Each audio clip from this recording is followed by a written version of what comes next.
બોલું છું બોલું. તારીખ આજે કઈ થઈ છોકરાઓ? હા, તારીખ આજે 29 જૂન 2024 અને આપણે આ આજે પંચાળાનું બીજું વચનામૃત જે કંઈ છે તે લગભગ પંચાળાનું બીજું વચનામૃત લગભગ છેલ્લા 4 દિવસથી 3-4 દિવસથી ચલાવીએ છીએ. બરાબર. યોગ અને સાંખ્ય મત આખો શ્રીજી મહારાજ અહીંયા જણાવે છે અને એના જે કોઈ દૂષણો છે એમાં મોટાઓ પાસે કેવી યુક્તિ શીખવાની એ અહીંયા શ્રીજી મહારાજ કહે છે. ગઈકાલે આપણે જોયું કે યોગ જે છે એ યોગવાળા કેવા છે તો પ્રત્યક્ષ મૂર્તિ એવા જે મત્સ્ય કચ્છ વરાન ઋષિ વામન રામ કૃષ્ણાદિક ભગવાનના અવતાર તેને ધ્યાને કરીને મોક્ષ થાય એવી યુક્તિનું ગ્રહણ કરે છે. બરાબર. આટલું આપણે ગઈકાલે જોયેલું કે ભાઈ ભગવાનના જે અવતારો અહીંયા થાય મત્સ્ય હોય કચ્છ હોય વરા હોય વામન હોય રામ હોય કૃષ્ણ હોય એ અવતારનું કોઈ પણ જીવ હોય તે ધ્યાન કરે તો એ મોક્ષને પામે. આ યોગવાળાનો મત છે. યોગવાળાના મતમાં મૂર્તિ જે છે આકાર જે છે બરાબર એનું બહુ મહાત્મય કહ્યું છે. એટલે યોગમાં મૂર્તિ આવે ને આવે સમજજો. સાંખ્ય જે છે એનો વિચાર બહુ ઉત્તમ છે અને યોગ જે છે એની ઉપાસના બહુ ઉત્તમ છે. પણ બંનેમાં થોડા થોડા જે દૂષણો છે તે અહીંયા ભગવાને શું કરેલા છે? દૂર કરેલા છે. સમજો કે ભાઈ યોગવાળા જે આ કહે છે કે ભાઈ પ્રત્યક્ષ ભગવાનની એ મૂર્તિ જે કોઈ અવતાર ધારણ કરીને ભગવાન આવે એનું ધ્યાન ભજન ઉપાસના કરે તો મોક્ષ થાય. એકદમ સરળ વાત છે, એકદમ સીધી વાત છે. કાલે આપણે એ સમજેલા તો ભાઈ અહીંયા શ્રીજી મહારાજ કેમ આવ્યા.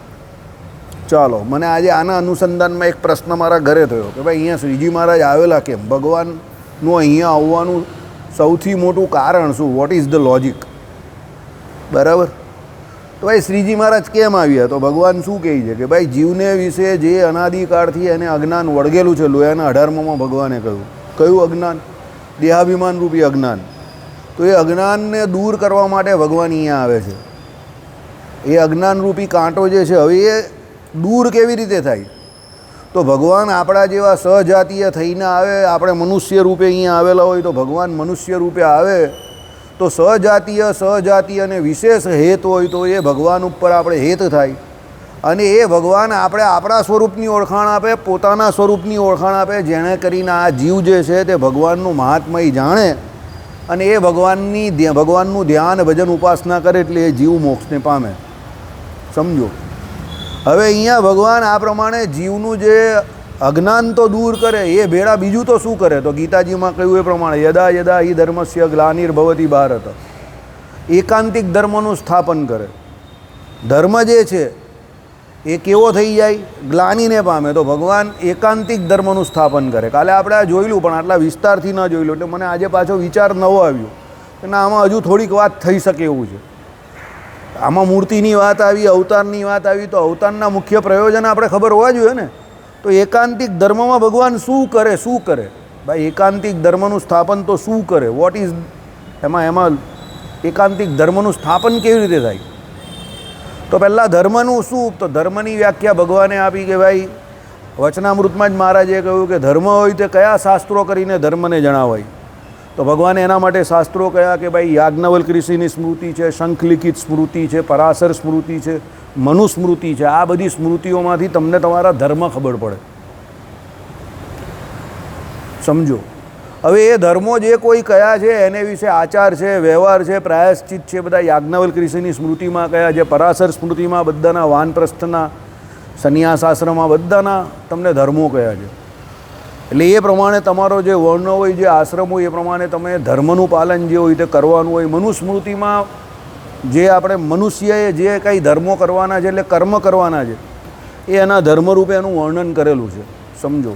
બરાબર. એ પ્રમાણે પછી તમે જ્ઞાનની વાત કરો તો જ્ઞાનમાં ભગવાને શું કહ્યું? તો કયા શાસ્ત્રો કરીને જ્ઞાન થાય? તો બ્રહ્મસૂત્ર તમે જે કંઈ કહ્યું તે, ગીતા ભાષ્ય તમે જે કંઈ કહ્યું તે, બરાબર, મહાભારત આદિ જે કોઈ ગ્રંથ તમે જે છે એને કરીને તમને જ્ઞાન થાય. સમજો. બરાબર. પછી બધા ઉપનિષદોની વાત કરેલી છે ભગવાને. ઉપનિષદોમાં પણ જ્ઞાન કયું છે? બૃહદારણ્ય, છાંદોગ્ય, આ બધા જે ઉપનિષદો કયા એના દ્વારા તમને જ્ઞાનની પ્રાપ્તિ થાય. સમજો. બરાબર. હવે એ જ્ઞાન તો કોના સંબંધી જ્ઞાન? તો આત્મા અને પરમાત્મા સંબંધી જ્ઞાનની વાત કરવાની છે. એટલે પેલી જે વાત આવી તે જ તમારું અનાદિ અજ્ઞાન જે છે દેહાભિમાન રૂપ એ ટાળવા માટે ભગવાન આ તમને શાસ્ત્રો પણ બતાવે.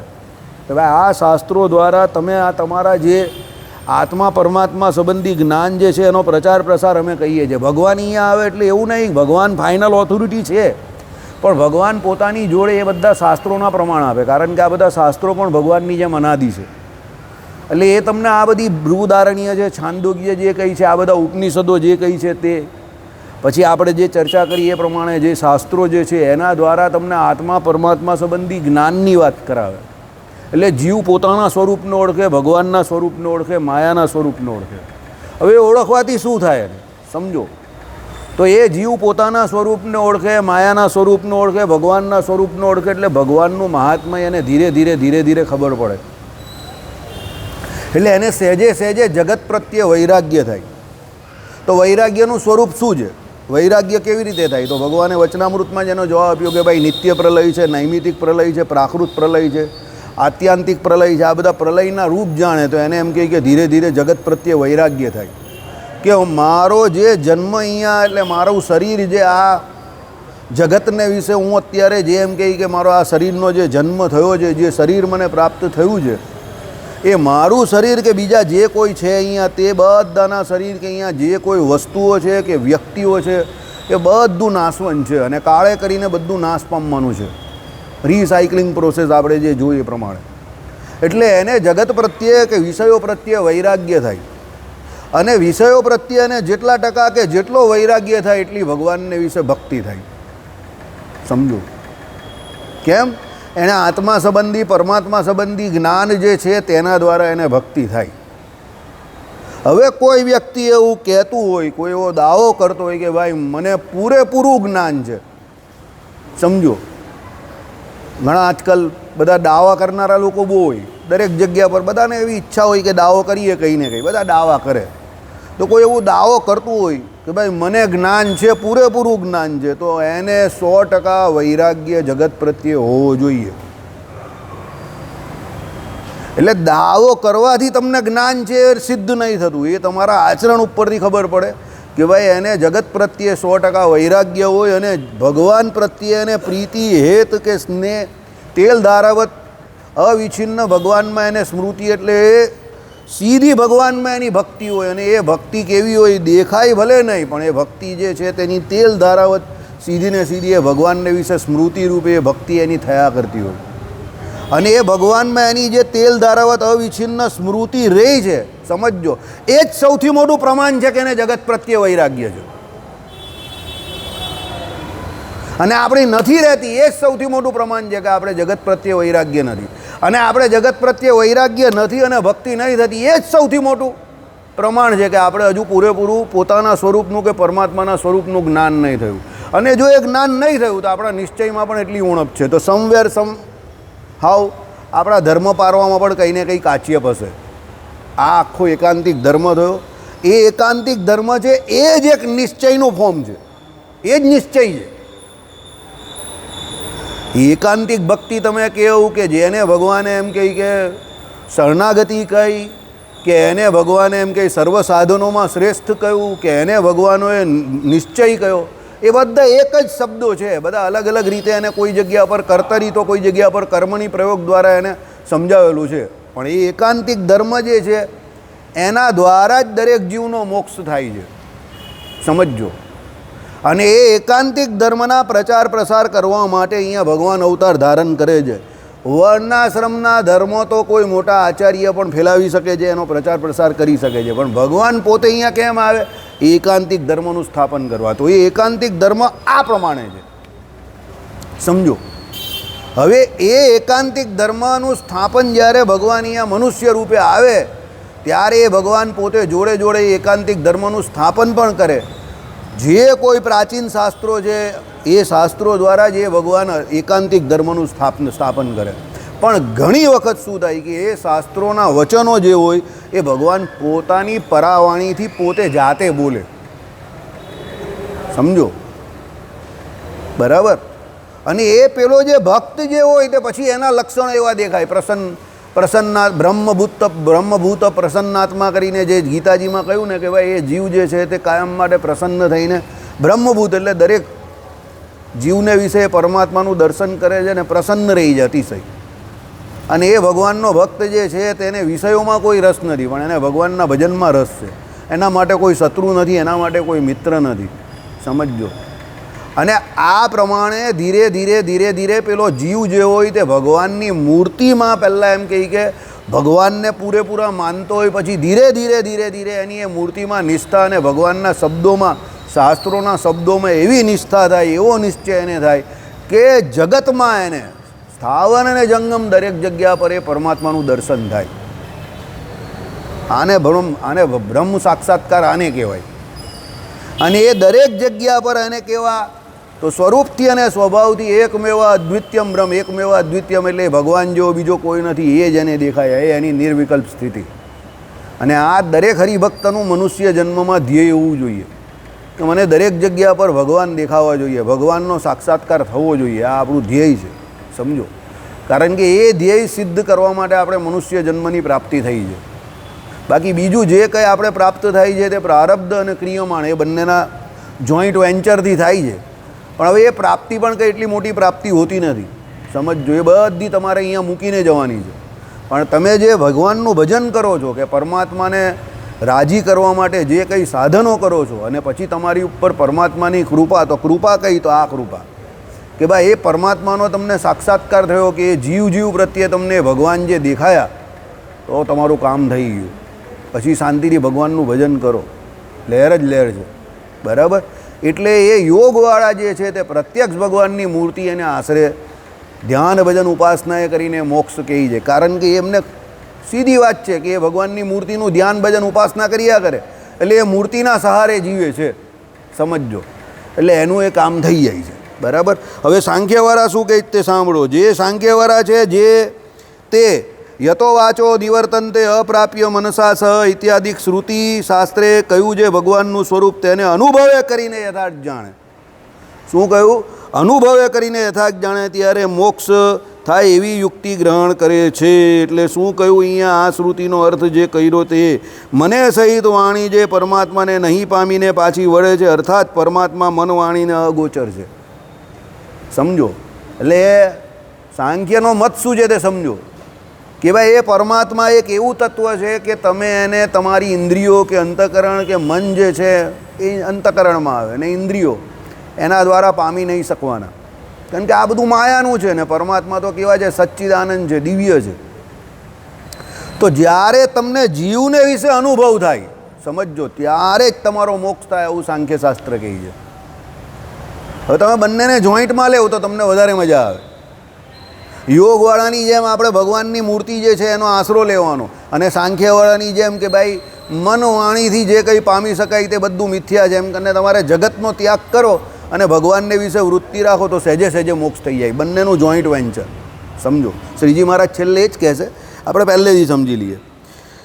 એવી યુક્તિનું ગ્રહણ કરે અને એ બે મત છે તે સારા છે. સારા છે એટલે કે એવા પાશુપત આદિક મતની અપેક્ષા છે. પાશુપત મતમાં કંઈ લેવાનું નથી. એ બધા મતો એવા છે ને કે એમાં બધું માયા કરીને થાય છે ને બધા અમુક તો તામસી મત ને એવા બધા મત છે. એટલે આપણા માટે કંઈ કામના નથી.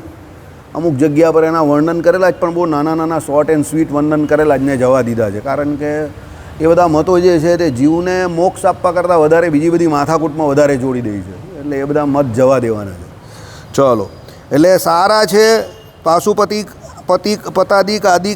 પાશુપતાદિક મતની અપેક્ષાએ અને મોટાએ માન્યા છે. મોટાએ માન્યા એટલે વ્યાસાદિક મુનિઓએ માન્યા છે. સમજો. એટલે વ્યાસજીએ સાંખ્ય અને યોગ બંનેને માનેલા છે. આ બંને રીત જે આમાં કઈ તો વ્યાસજી આદિ કે માનેલી છે. સાંખ્ય પ્રમાણે શું કે ભાઈ મન અને ઇન્દ્રિયોથી એ ભગવાન અગોચર છે એ પણ સાંખ્યએ કહ્યું હોય, અને યોગ પ્રમાણે મૂર્તિનું આશરો જે છે તેના દ્વારા મોક્ષ થાય એ બંને મતમાં જે કહ્યું તે મોટાઓએ માનેલા છે. અને બેયનું યથાર્થ જો આચરણ જે કરે તો તે પરમ ગતિને પામે છે. સમજો.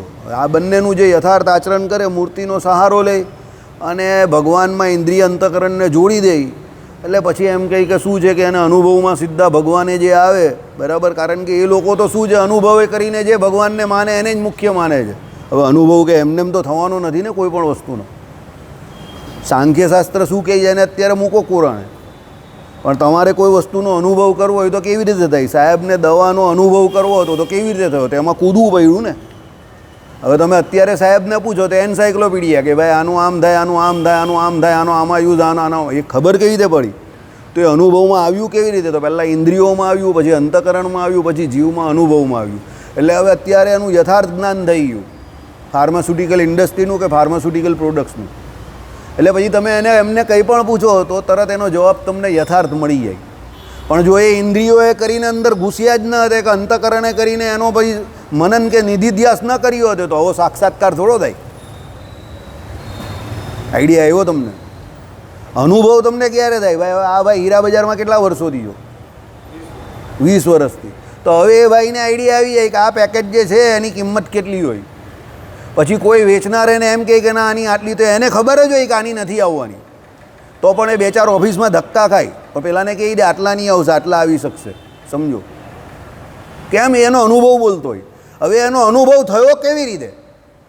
ઇન્દ્રિયો અને અંતઃકરણ એની અંદર હતા તો જ અનુભવ થયો ને, એમને એમ થોડું થયું. પહેલી વખત બીજી વખત એના પપ્પા જોડે જ્યારે જતો હશે ત્યારે એને ન ખબર હશે, એના ઇન્દ્રિયોમાં જ્ઞાન થયું પહેલાં હીરા વિશે, પછી ધીરે ધીરે અંતઃકરણમાં થયું ને હવે એના જીવમાં એ જ્ઞાન થઈ ગયું 20 વર્ષે કે ભાઈ આ પેકેટના આટલા જ રૂપિયા આવે.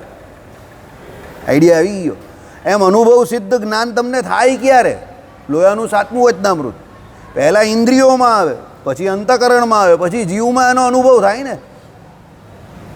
કારણ કે કોઈ પણ જ્ઞાન છે એને ફેસ તમે કેવી રીતે કરો? દુનિયામાં કોઈ પણ વિષય છે, એ વિષયને તમે પહેલાં જોવ કે વિષયને સાંભળો, સમજો કે એને સમજો, તો એના માટે પહેલાં જરૂર કોની પડે? તો તમારી ઇન્દ્રિયોની જ પડે ને. દાખલા તરીકે મારે કોઈ પેઇન્ટિંગ બનાવવું છે. કોનું પેઇન્ટિંગ બનાવવું? અહીંયા સૌથી રૂપાળો કોણ દેખાય છે? ચાલો ગોપાલ જ દેખાય છે. ગોપાલભાઈનું મારે પેઇન્ટિંગ બનાવવું, તો પહેલાં મારે આંખ નામની મારી જે આ ઇન્દ્રિય છે એના દ્વારા ગોપાલને બરાબર ધ્યાનથી જોવો પડે, સામે બેસાડવો પડે. પછી મારું જે પેલું બ્રશ જે છે તે બરાબર, કા પેન્સિલ જે છે તે બરાબર ચાલે. હવે પહેલાં હું આંખથી જોવાનું કામ કરું ને પછી અંતઃકરણમાં પહેલાં હું ઉતારું, સમજો બરાબર કે એનું આ પ્રમાણે નાક છે, એની આંખ આ પ્રમાણે છે, એની આ પ્રમાણે સ્કિન છે, આ પ્રમાણે એના હાથના અભાવ છે. હું એને બરાબર અનુભવ કરું પછી એને હું પ્રોડ્યુસ કરી શકું કે રીપ્રોડ્યુસ કરી શકું પેલા કેનવાસ ઉપર. સમજો, જ્યાં સુધી એને હું બરાબર જોઉં નહીં, કે જ્યાં સુધી એનું બરાબર મનન નિધિધ્યાસ ન કરું ત્યાં સુધી એને રીપ્રોડ્યુસ ન કરી શકું. કોઈ પણ પેઇન્ટર હોય, કોઈ પણ કૃતિ કરનારો કોઈ પણ વ્યક્તિ હોય, જે ક્રિએટર હોય, સમજો એ ક્રિએટર એનું જે ક્રિએશન હોય એમાં એનો જીવ રેડી રહેતો એવું કેવી રીતે કહેવાય? કારણ કે એના ઇન્દ્રિયો, અંતઃકરણ ને જીવ 3 અંદર હોય અને જો એને સંતોષ ન થાય તો તરત એની પર ચોકરો મારી દેશે, નાઈ આઈ એમ નોટ સેટિસ્ફાઈડ. આઈડિયા આવી ગયો? એટલે અનુભવ હોવો બહુ જરૂરી છે, સમજો. એટલે ભગવાને શું કહ્યું અહીંયા કે ભાઈ બેવનું યથાર્થ એમ કહી કે શું આચરણ કરે તો પરમ ગતિને પામે, અને એ 2 મત છે તેમાં સાધન સરખા કયા છે પણ ઉપાસનાની જે રીત છે તે સરખી નથી પણ ઘણી પૃથક છે. જો આવી ગઈ ને, સાધન બધે સરખા જ હોય મોસ્ટલી, સમજો. સાધનોમાં થોડો ફેર હોય. જે આસ્તિક દર્શનો કયા ધર્મો તમે જો સામાન્ય રીતે સરખા જ હોય. ભાઈ જીવ હિંસા નહીં કરવાની તો બધે ના પાડતા જ હોય, કોઈ એવું નહીં કે જીવ હિંસા કરવાની. એટલે તો એને માનેલા નથી ને આપણામાં, સમજો. જે આસ્તિક દર્શન છે, જે આપણા વિષ્ણુપંથી જે છે, જે વૈષ્ણવ સંપ્રદાય છે, તેમાં કોઈ જીવ હિંસા કરવાની ના જ પાડે તમને.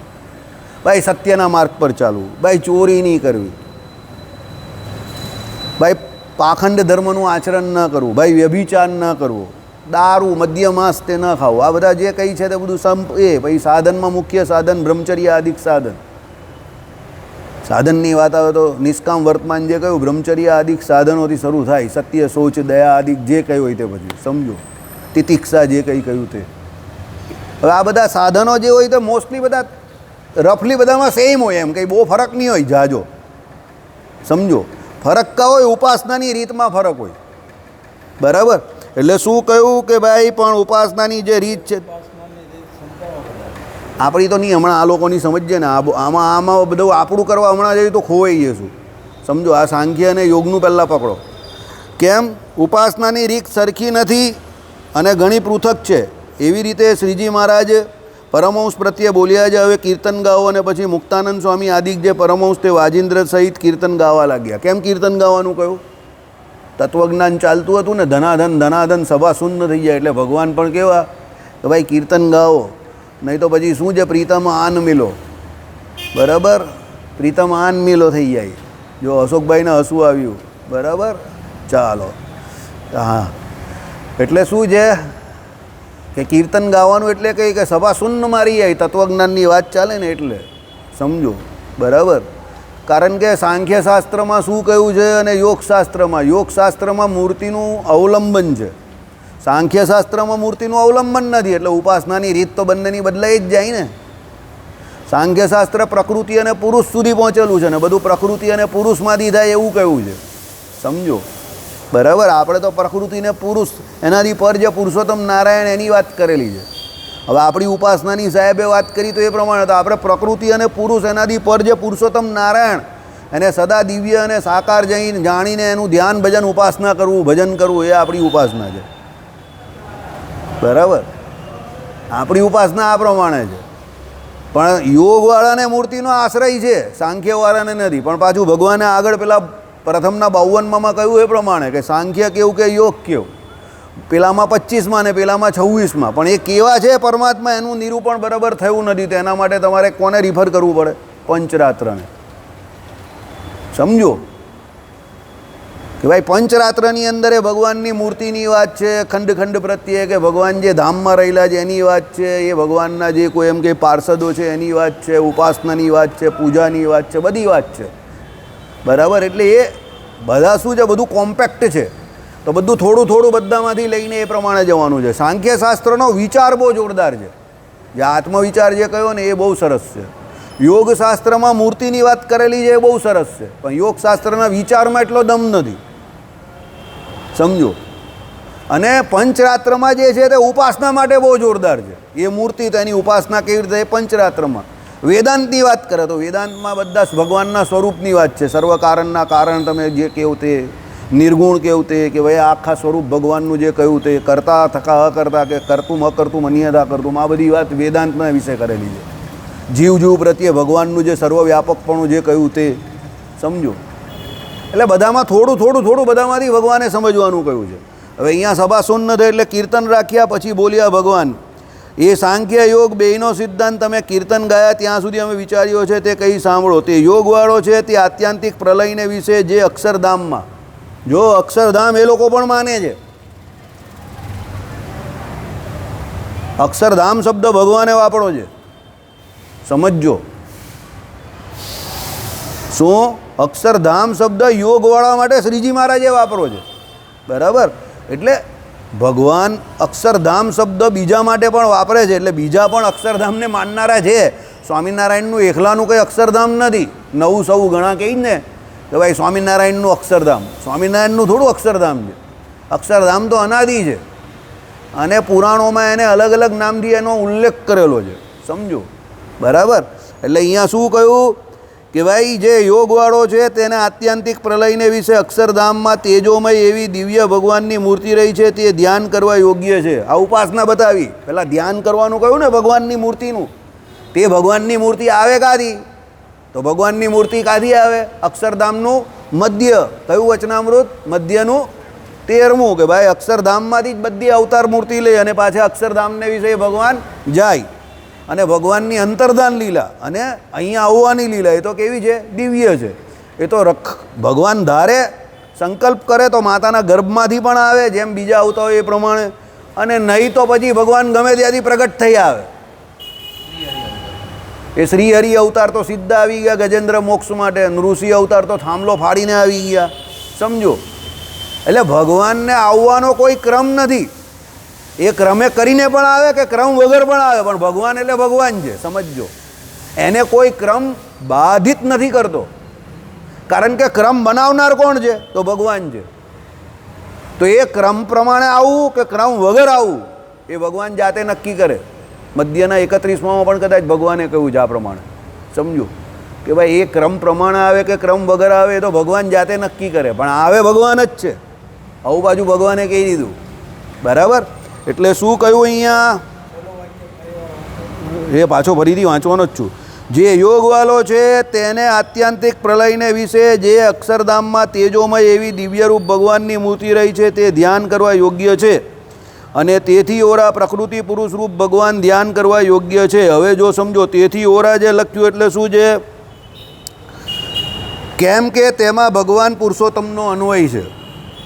પછી શું કહ્યું? પ્રકૃતિ પુરુષ રૂપ ભગવાન ધ્યાન કરવા યોગ્ય છે. આ સર્વ જગત બ્રહ્માત્મક છે, બરાબર. એટલે એમ કહી કે એ પ્રકૃતિ પુરુષ રૂપ ભગવાન જે છે તે પણ ધ્યાન કરવા યોગ્ય છે. તેથી ઓરા પ્રકૃતિ પુરુષના કાર્ય જે 24 તત્વ તે રૂપ ભગવાન તે પણ ધ્યાન કરવા યોગ્ય છે. તેથી ઓરા હિરણ્ય ગર્ભ, તેથી ઓરા 24 તત્વથી ઉપજ્યો જે વિરાટ તે પણ ધ્યાન કરવા યોગ્ય છે. અને તેથી ઓરા બ્રહ્મા વિષ્ણુ અને શિવ તથા પૃથ્વીને વિશે મત્સ્ય કુર્મ નૃષિ વરાદિક ભગવાનના અવતાર. જો આ બધા અનુક્રમે કરીને ભગવાનના અવતાર થયા તે બતાવ્યું.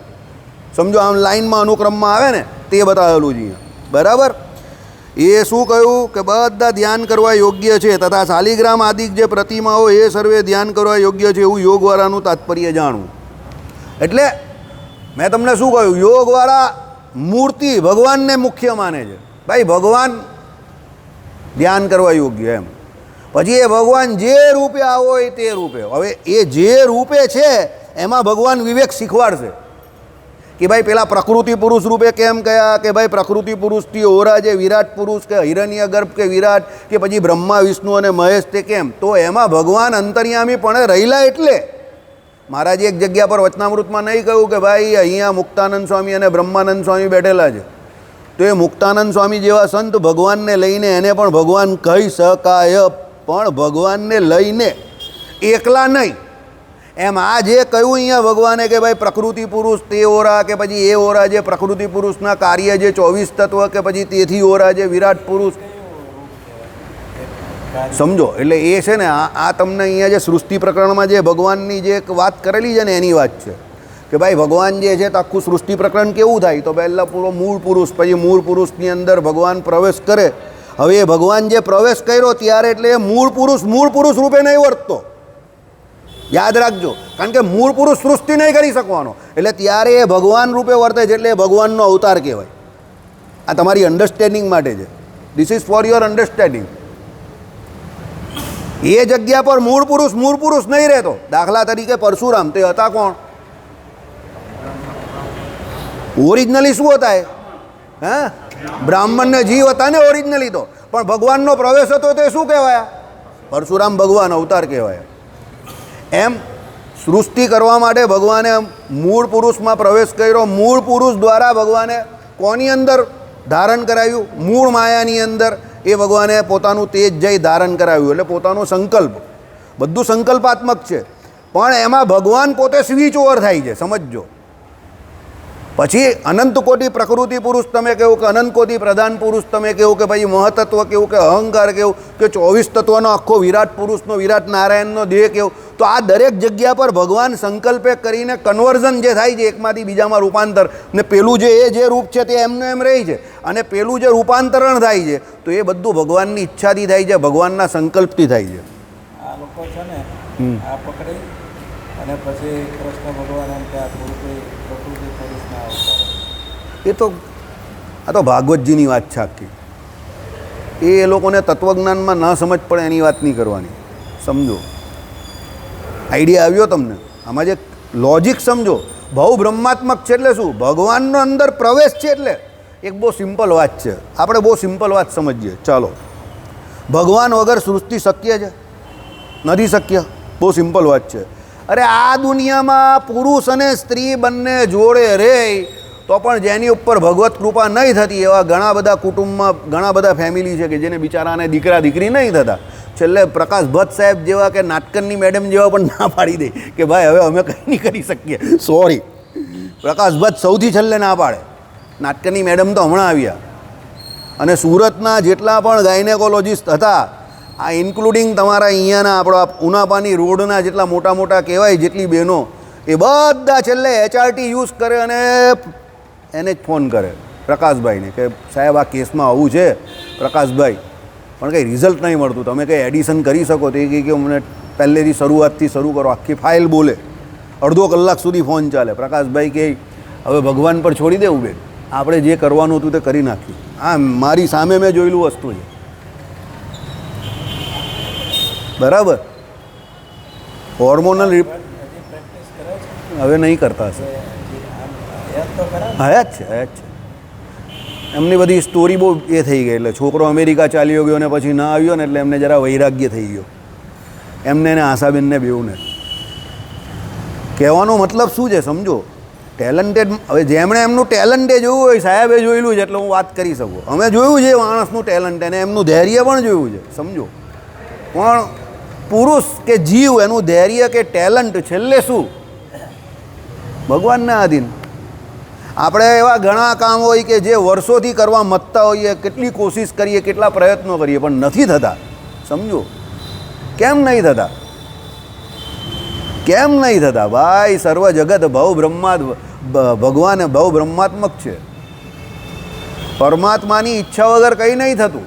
જીવ ફક્ત કર્મ કરી શકે છે. કર્મ ફળ પ્રદાતા એ ઈશ્વર છે, પરમાત્મા છે.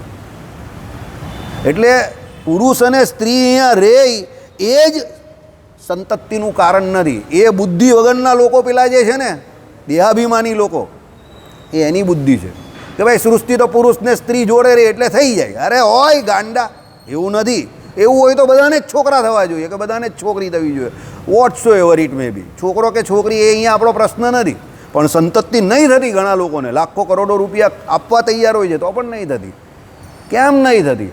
એના કંઈક પૂર્વના કર્મ અનુસારે પરમાત્મા એને એ ફળ આપવા નથી ઈચ્છતા. આ લોજિક સેમ ટુ સેમ. આ લોજિક આ એક સિંગલ કપલમાં આપણે લોજિક સમજ્યા. આ લોજિક આખો સૃષ્ટિ પ્રકરણમાં લાગે છે કે એકલો મૂળ પુરુષ કે એકલી મૂળ માયા તો જડ છે, એ કંઈ કરી નહીં શકવાની. એકલો મૂળ પુરુષ અને મૂળ માયા જો અહીંયા રહેતા હોય સ્ત્રીને પુરુષ જોડે તો નહીં છોકરા થતા, તો ત્યાં કા આખી સૃષ્ટિ થઈ શકે? Have a logic. જે અનંત કોટી બ્રહ્માંડનું મૂળ ઓરિજિન છે એ ભગવાનની ઈચ્છા વગર કા પોસિબલ છે? શક્ય જ નથી. Not possible at all. એટલે જે આસ્તિક છે કે જે પરમાત્મા તત્વને માને છે એને તો એ આઈડિયા આવી જ જાય. દુનિયાદારી જે જોઈ એને ખબર પડી જાય. નવા સવા હોય ને દરેક બાબતમાં હું કરતા હોય એને હવે છોડી દેવાના. એને કે ભાઈ તને ભગવાન બુદ્ધિ આપશે તો તું સમજશે. જ્યારે એની જોડે ટાઈમ બગાડવાનો નહીં, એને એનો સમય શીખવાડે સમજો. એટલે આ પ્રમાણે ભગવાન જે છે તે ઉત્તરો દરેકમાં રહેતા રહ્યા. વાસુદેવ શબ્દનો અર્થ શું કયો? બોલ વિમલ. હા, જે જગતમાં વસીને રહ્યા અને જગત જેની અંદર વસીને રહ્યું તે તો વાસુદેવ શબ્દનો અર્થ જ આ છે. વાસુદેવ રૂપ કેવું છે? અનાદિ રૂપ છે સમજો. હવે એ ભગવાન જેમ જેમ પ્રોડક્શન કરતા જાય છે એમ પાછા ઉત્તર એની અંદર પાછા અન્વયપણે વ્યાપકપણું પણ એમનું હોય જ છે, થતું જ જાય છે.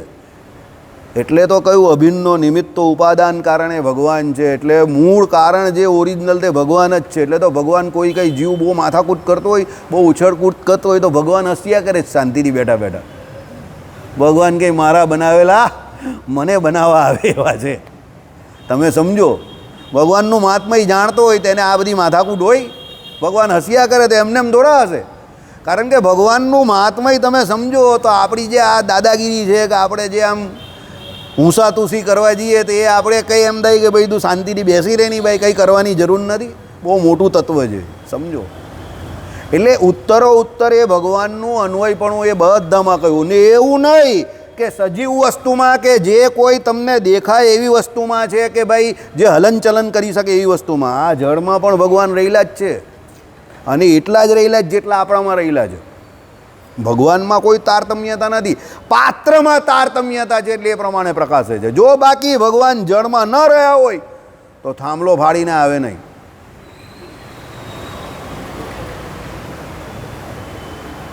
આઈડિયા આવી ગયો?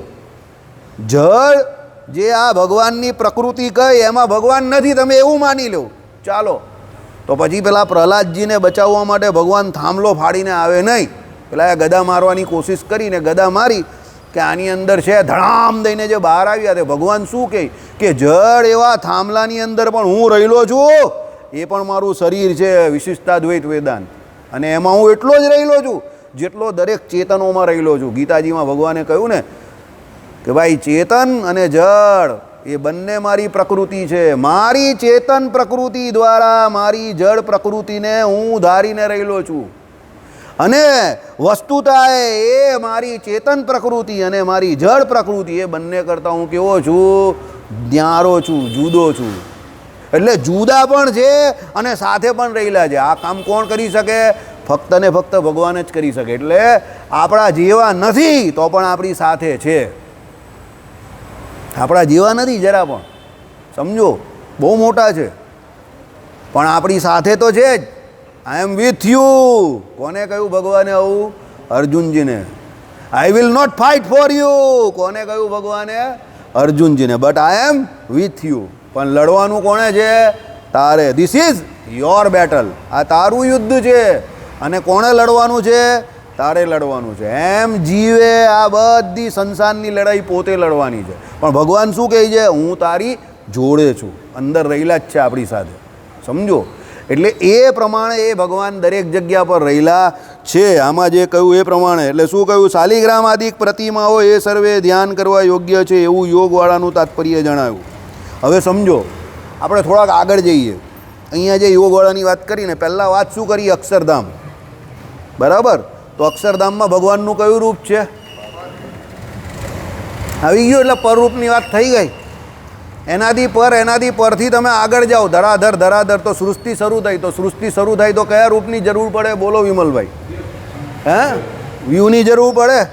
ચાલો, એટલે પર પછી વ્યૂ કયા છે? અશોકભાઈ ઊંઘમાંથી જવાબ આપો. હા, ચતુર્વ્યૂ કયા? ધીરે ધીરે બાજુવાળાને જ નહીં સંભળાવ્યું. ઓકે, ચાલો. પહેલાં ભગવાન વાસુદેવ એ કેવા છે? નિર્ગુણ છે. સત્વરજ અને તમ એ 3 ગુણને સ્વીકારતા નથી. પછી કોણ છે? સંકર્ષણ. પછી કોણ છે? અનિરુદ્ધ. અને પછી કોણ છે? પ્રદ્યુમ્ન. યાદ રાખવાની એકદમ સરળ રીત કહી દઉં. હા, જો તમને કહી દઉં. વાસુદેવ ભગવાન, અહીંયા વાસુદેવ ભગવાનને યાદ કરવાના તમારે, સમજો. અહીંયા સંકર્ષણને યાદ કરવાના, કારણ કે ભગવાન શંકર જે છે ને એનો અંશ છે. એટલે સંકર્ષણનો અંશ શંકર. એટલે એ બહુ મજબૂત માણસનું કામ છે. ગમે એટલો પ્રલય થઈ જાય પણ શંકરજી હલે નહીં. એટલે છાતીનું કામ છે. એટલે અહીંયા સંકર્ષણ આઈનામાં, બરાબર છે. આ બાજુ અનિરુદ્ધ ભગવાન એ શું કરે? બ્રહ્માજી. એમાંથી એ બ્રહ્માજીનું, એટલે અનિરુદ્ધનો અંશ કોણ છે? બ્રહ્માજી છે. એ સૃષ્ટિ કરે એટલે ઉત્પત્તિ કરવાવાળા છે. અને આ બાજુ કોણ છે?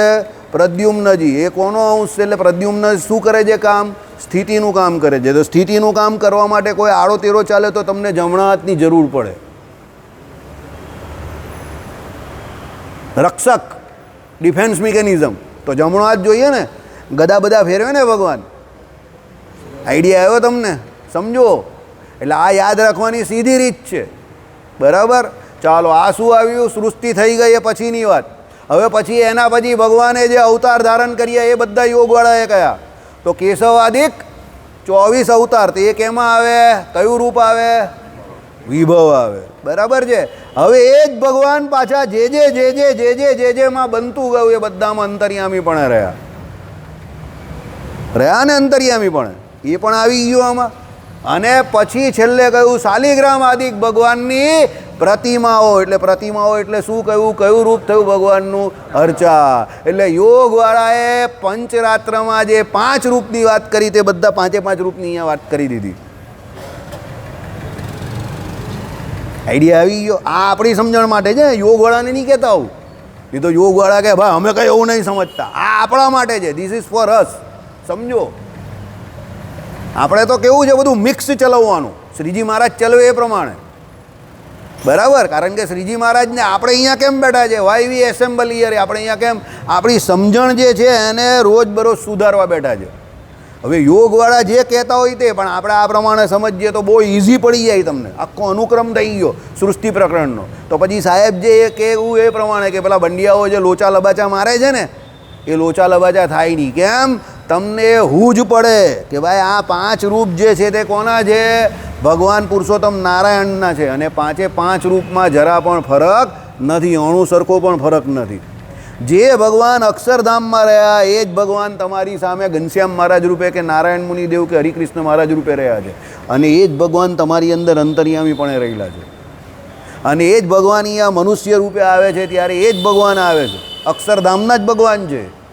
અને એ જ ભગવાન અહીંયા જે કંઈ લીલા કરે છે એ પછી પેલો જે આપણો હમણાં હરિપ્રકાશ શાસ્ત્રીએ કથામાં કહેલું ને પેલો મધુમંગળ હતો અને એ છાશ લઈને આવ્યો અને ભગવાને એની ઉચ્છિષ્ટ છાશ પી લીધી તો એ જ ભગવાન હતા. ભલે બ્રહ્માજીને ડાઉટ ગયો કે આવું કંઈ ઉચ્છિષ્ટ ખાય તે થોડો ભગવાન હોય, આને થોડું પરબ્રહ્મ કહેવાય, પણ એ ખાય.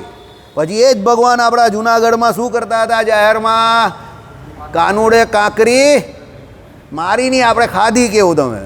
પછી એ જ ભગવાન દેવાનંદ સ્વામીને લેવા ગયા ત્યારે શું કરતા હતા?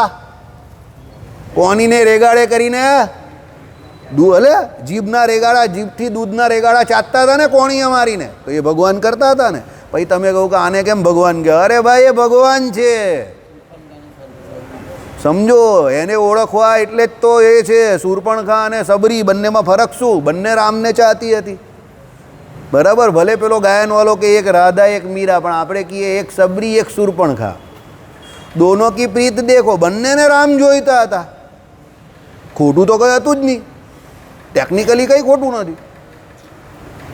જોઈતા હતા તો રામ જ ને બંનેને. શૂર્પણખાને પણ રામ જોઈતા હતા ને સબરીને પણ રામ જોઈતા હતા, પણ સબરીને રામ મળી ગયા, શૂર્પણખાના નાક કાન ગયા ઉલ્ટાનું. शूर्पणखा के इसमें हमारी क्या गलती? हमने भी राम को चाहा, सबरी ने भी राम को चाहा, એને મળી ગયા, નાને ના મળ્યા. બીજા અવતારમાં કેમ મળી ગયા? મળે જ ને, સમજો.